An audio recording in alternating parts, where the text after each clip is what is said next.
Thick of It received professional reviews of 0 out of 100, whilst his audience called it probably the worst piece of music I've ever heard. Yet KSI still made 100 million people watch it by employing a unique but extremely risky strategy.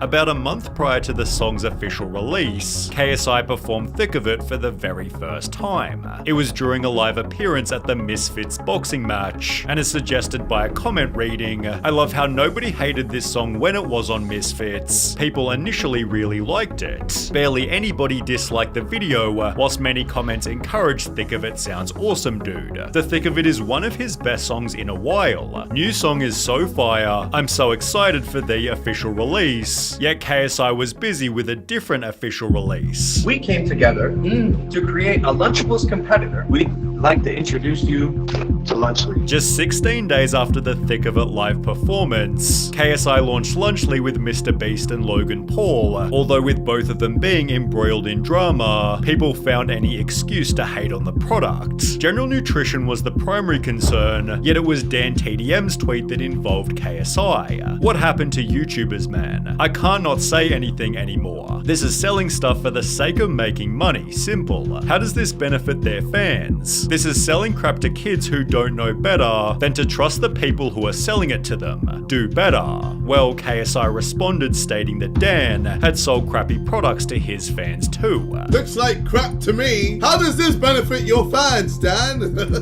He doubled down by adding that Dan also promoted and made a whole video on Munchpak to his Minecraft audience full of kids, yet absolutely no one was taking KSI's side. Bro, I'll be honest, your shit just sucks, and people like Dan TDM more than you. Take the L, man. You ain't winning this, Tubbs. KSI was quick to respond with a video reinforcing his own position. "When it comes to Twitter, Twitter is just a cesspool of the most depressed people on this earth. It's like 4chan but with lower IQ." Before proceeding to insult his entire subreddit. "The IQ of this Reddit has just gone down the fucking pan." So when only 6 days later, he'd release another Thick of It snippet, the audience responded with their own hostile energy.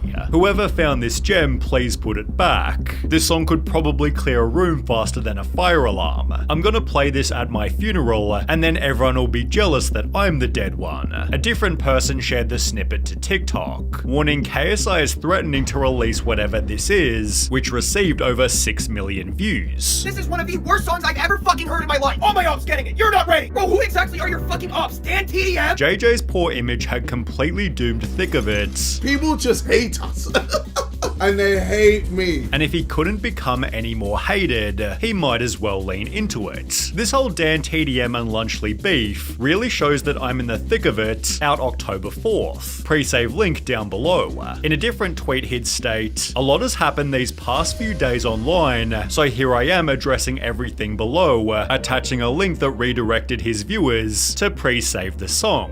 KSI again called out Dan TDM, before doing so yet another time, attracting so many people who wanted to hate KSI, they'd click on the song just to leave nasty comments. This worked perfectly. Upon Thick of It's release, it instantly went viral, boosted by people who were simply there to hate. Bro took a 1.5 year long break from music and came back with this. Take 2 years next time. Pretty confident he got ChatGPT to write him a cool rap song. This song is the best argument I've ever seen against free speech. On a list of worst songs to ever exist, Thick of It took all 10 positions, while even Jake Paul tweeted, "Thank you KSI, you hero. My 83-year-old grandpa hasn't been able to walk in years, but when you released this song, he finally stood up and turned this shit off." KSI responded stating, "Looks like you've got your next opponent lined up then," introducing the risky but effective part of JJ's strategy, pretending to be annoyed by the hate the song was getting. Today we are reacting to Thick of It TikToks. You guys are just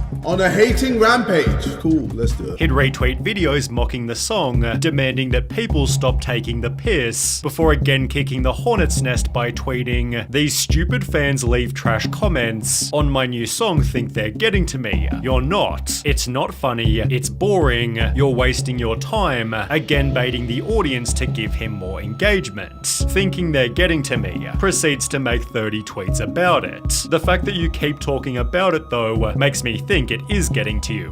JJ plotted his revenge by putting Thick of It on 6 different ad cars to blast the song through the streets of London. KSI is forcing people to listen to his new song Thick of It.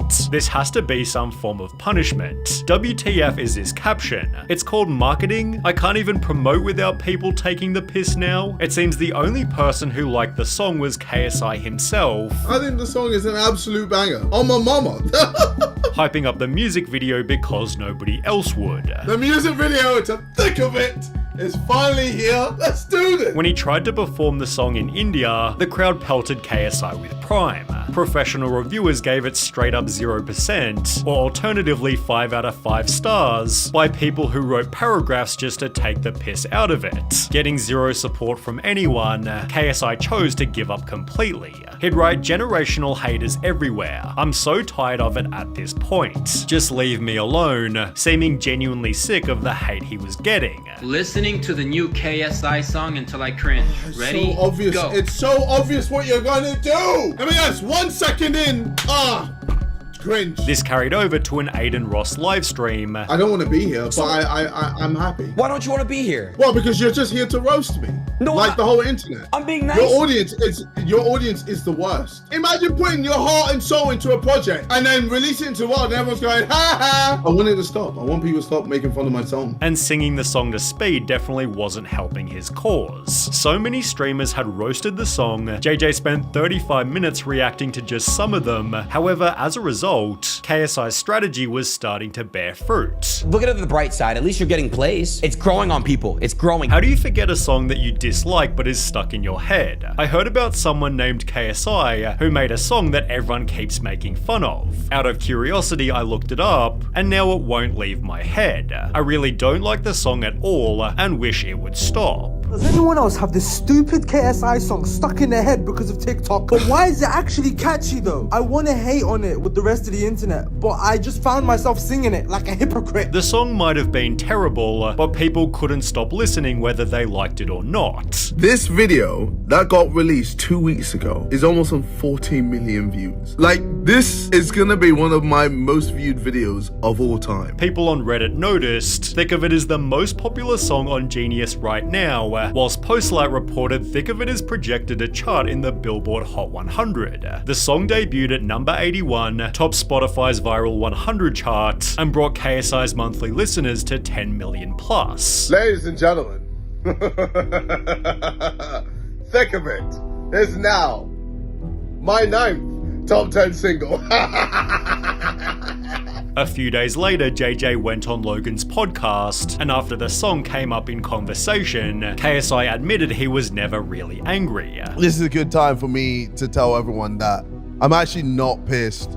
Like, I'm not mad. He clarified there was some anger in the beginning. The 2 tweets that I did at Dan. The first 2. I think those were genuine. Yeah. Those were me, like, don't fucking come on my business, da da da da da. But for the most part, he was simply baiting attention. Because I had a single coming out, I was like, I can just use this as a way to market my song. And it was just getting a ton of hate, people clowning on it. So I was like, all right, cool. Let me just lean into this and be pissed off, angry, tell people, guys, stop making memes, knowing that they're gonna make more memes. Stop making fun of me, knowing that they're gonna make fun of me more. Stop making videos on me, saying that my downfall is imminent. The Sidemen, however, weren't convinced it was all an act. I thought JJ orchestrated it all. He is claiming that now. He is claiming that. He claims that to us now. We know him. We know him. We know that at one point he was burning. Bro, burn. Referring to this podcast here. Well, I wasn't trying to make a funny song. You weren't trying to, I was you literally accidentally trying did. to make a song about my life. But is the song funny outside of the context? It's not funny! No, What do you outside. mean it's funny? No.